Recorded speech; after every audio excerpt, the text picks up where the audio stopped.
Assalamu alaikum. Hi everyone, welcome to Mumtaz Delight. இந்த ரம்ஜான் ஸ்பெஷலாக ஈதுக்கு என்ன ஸ்வீட் செய்யலான்ட்டு யோசிச்சுட்டு இருக்கீங்களா? இந்த ஸ்வீட் செஞ்சு பாருங்கள். ரொம்ப டேஸ்ட்டாகவும் இருக்கும், டிஃப்ரெண்ட்டாகவும் இருக்கும், ஈஸியாக இருக்கும். இந்த ஸ்வீட் என்னென்னா நவாபி சேமியா தான். வாங்க எப்படி செய்கிறதுன்ட்டு பார்க்கலாம். ஃபஸ்ட்டு திக்கான ஒரு பாட்டம் பேன் எடுத்துக்கலாம். அதில் 3 டேபிள் ஸ்பூன் கீ போட்டு, கீ மெல்ட் ஆன உடனே நம்ம சேமியா போட்டுக்கலாம். இதுக்கு சேமியா ரொம்ப மெலிசாக இருக்கிற மாதிரி தான் வேணும். அது நான் 200 கிராம் எடுத்து நல்லா உடச்சி போட்டுக்கிறேன். போட்டு இது நல்லா ரோஸ்ட் பண்ணலாம். சிம்லேயே வச்சு நல்லா ரோஸ்ட் பண்ணுங்கள். 5 நிமிஷம் ரோஸ்ட் பண்ணதுக்கப்புறம் 1/2 கப் சுகர் போட்டுக்கிறேன். சுகர் போட்டு இது நல்லா ஒரு மெல்ட்டாக வர வரைக்கும் மிக்ஸ் பண்ணி விடுங்க. இதுவுமே சிம்லே வச்சு மிக்ஸ் பண்ணுங்கள்.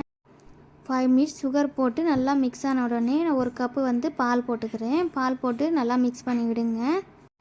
இது ஒரு 5 நிமிஷம் மூடி போட்டு நல்லா சிம்லேயே வேக விடுங்க. 5 நிமிஷத்துக்கு அப்புறம் ஸ்டவ் ஆஃப் பண்ணி அப்படியே விட்டுடுங்க. இது மூடியெல்லாம் ஓப்பன் பண்ண வேண்டாம். இது தம்லேயே நல்லா வேகட்டும். அப்புறமா 1/2 லிட்டர் பால் எடுத்துருக்கிறேன். இது கஸ்டர்ட் மில்க் செய்கிறதுக்காக. இந்த 1/2 லிட்டர் பாலில் நான் 1/4 கப் சுகர் போட்டு இது நல்லா மிக்ஸ் பண்ணிக்கிறேன்.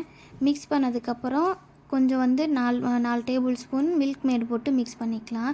இல்லை மில்க் மேட் போடுற விருப்பம் இல்லைன்னா நீங்கள் 1/2 கப்பு சுகர் போட்டு நீங்கள் கரைய வச்சுக்கலாம். இப்போ பால் நல்லா கொதிக்க ஆரம்பிச்சிருச்சு. 3 டேபிள் ஸ்பூன் கஸ்டர்ட் பவுடரில் கொஞ்சம் 1/2 கப்பு பால் போட்டு நான் மிக்ஸ் பண்ணி வச்சுருக்கேன். அதை நம்ம இதில் ஊற்றிக்கலாம். ஊற்றிட்டு நல்லா மிக்ஸ் பண்ணி விடுங்க, கட்டி தட்டாமல். கண்டென்ஸ் மில்க் போட்டதுக்கப்புறம் நல்லா கொதிக்க விடுங்க ஒரு 5 நிமிஷம். அப்போ தான் கொஞ்சம் திக்காகும். இந்த நவாபி சேமியா ஸ்வீட் கொஞ்சம் க்ரீமியாக இருந்தால் நல்லாயிருக்கும். இல்லை உங்களுக்கு பீஸ் போடுற மாதிரி கேக் மாதிரி வேணும்னா நீங்கள் இந்த பாலை ஒரு 10 நிமிஷம் கொதிக்க விட்டுடுங்க. இப்போது கண்டென்ஸ் மில்க் ரெடி ஆகிடுச்சு. இப்போது நம்ம சேமியா வேக வச்ச சேமியா நான் 2ஆக ஸ்ப்ளிட் பண்ணிக்கிறேன். பண்ணிவிட்டு ஃபஸ்ட் ஆஃபர்ட்டு எடுத்து ஒரு லேயராக கீழே போட்டுக்கிறேன். ஒரு லேயராக போட்டதுக்கப்புறம் நல்லா அழுத்தி விடுங்க. நல்லா அமுத்தி ஒரு செட் ஆகிறதுக்காக அது. இப்போது நம்ம காய்ச்சி ஆற வச்சுருக்கிற இந்த கண்டென்ஸ் மில்க் இந்த சேமியா மேலே போட்டுக்கலாம். பால் போட்டு செட் ஆனதுக்கப்புறம் நான் ஒரு 10 நிமிஷம் ஆற வச்சுருந்தேன். அதுக்கப்புறம் இந்த சேமியா நான் மேலே போட்டுக்கிறேன். ஏன்னா பால் நான் ஒரு 5 நிமிஷம் தான் கொதிக்க வச்சேன். எனக்கு க்ரீமியாக வேணும் அப்படின்றதுக்காக. திக்காக வேணும்னா நீங்கள் ஒரு 10 நிமிஷம் கொதிக்க வச்சிங்கனாவே நல்லா திக்காயிடும். அதுக்கப்புறம் போட்டிங்கன்னா ஒரு 5 நிமிஷம் நீங்கள் வெயிட் பண்ண வேண்டாம். இந்த பால் போட்ட உடனே நீங்கள் சேமியா போட்டுடலாம். நான் செகண்ட் லேயர் சேமியா போட்டதுக்கப்புறம் அதுவுமே கொஞ்சம் லைட்டாக ப்ரெஸ் பண்ணி விட்டுறேன். விட்டுட்டு உங்களுக்கு தேவையான விருப்பமான நட்ஸ் இருந்துச்சுன்னா இது டெக்கரேஷனுக்காக மேலே போட்டுக்கலாம். நான் பிஸ்தாவும் பாதாமும் ஃபைனாக சாப் பண்ணி வச்சுருக்கேன், அது போட்டுக்கிறேன்.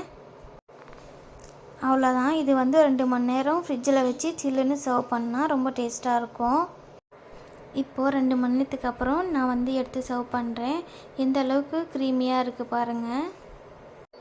நீங்கள் ஈதுக்கு கெஸ்ட் எல்லாம் நிறைய பேர் இன்வைட் பண்ணியிருந்தீங்கன்னா இது எல்லாமே ஒரு தனித்தனி கப்பில் போட்டு நீங்கள் செட் பண்ணி வச்சு அப்படியே சர்வ் பண்ணலாம். இது இந்த மாதிரி கட் பண்ணி வைக்கணுன்ட்டு அவசியப்படாது. இந்த நவாபி சேமியா சர்வ் பண்ணி சாப்பிடும்போது மேலே நல்லா க்ரன்ச்சியாக இருக்கும். உள்ளே கீழ் லேயர் நல்லா சாஃப்டாக நல்லா ஊறி இருக்கும்.